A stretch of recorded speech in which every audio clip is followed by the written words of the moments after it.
Hi guys, Assalamualaikum warahmatullahi wabarakatuh. Welcome back to my channel. So, are you ready to learn 10 English idioms in order to sound like native speakers? So, without any further ado, let's dive in. First is break the ice. It means to do or say something to make people more relaxed in a social situation and get people talking to each other. Clara suggested that we play a party game to break the ice.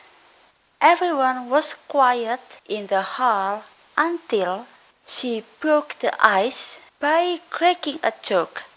Breaking the ice helps people feel more relaxed, comfortable, and less tense in a new situation where people are meeting for the first time, like making a funny joke or finding another way to ease the tension. Second, up in the air.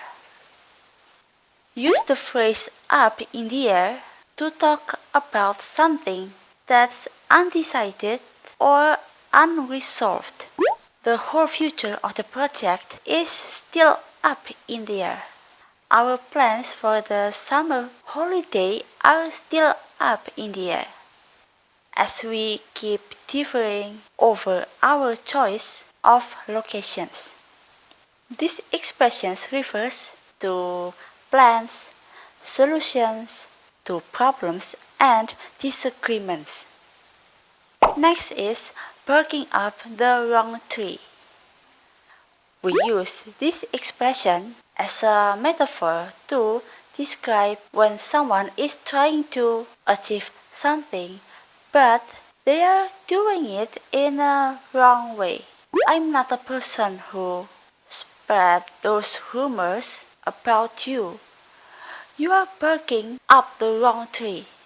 I've been trying to solve this math problem for 30 minutes, but I think I've been barking up the wrong tree.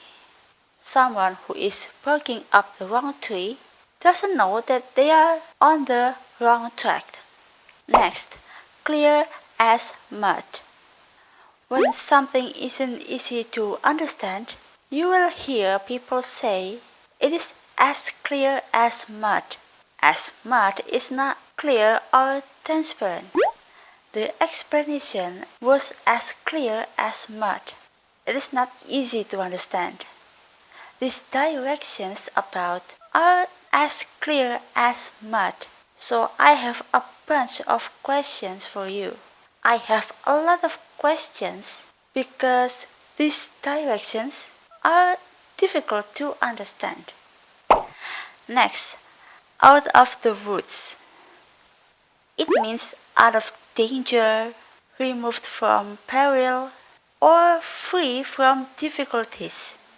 Out of the woods is an expression that is used when someone has been in some danger and is now safe, whether physically or figuratively. If our sails stay strong, we should be out of the woods by the next year. We should pass a critical phase. That COVID-19 was serious, but Charles is finally out of the woods. We most often use it when talking about some risks to our health or economic well-being. Next is cut your tongue. Use this phrase when someone is quiet and isn't talking or responding when you expect them to. Why are you ignoring me? Cut your tongue. To ask someone, has a cat cut your tongue? Means you are asking them why they have nothing to say. I caught Rebecca cheating again, and when I confronted her, she just sat there speechless like the cat had gotten her tongue. A situation in which someone is finding it hard to say anything in their defense. Next is once in a blue moon. When we say that something happened once in a blue moon, what we mean is that it happens very rarely. I'm a vegetarian, but once in a blue moon, I'll have a cheeseburger. It is not happening very often. Once in a blue moon, I buy a fashion magazine just to see what people are wearing. Next, beating around the bush. This phrase means that when one person wants to tell another to stop avoiding the true point of a conversation. I'll show you an example of the idiom being used in conversation between two girls. I have some big news to tell you. What is it? Well, before I tell you, I want you to promise you won't be angry. Fine, I promise. And I want you to remember that I thought about this decision for a long time before acting on it. Please stop beating around the bush and just tell me what you're talking about. So Anna keeps to talk around a subject without getting to the point. Next is add fuel to the fire. If you add fuel to the fire, you do something to make a bad situation even worse.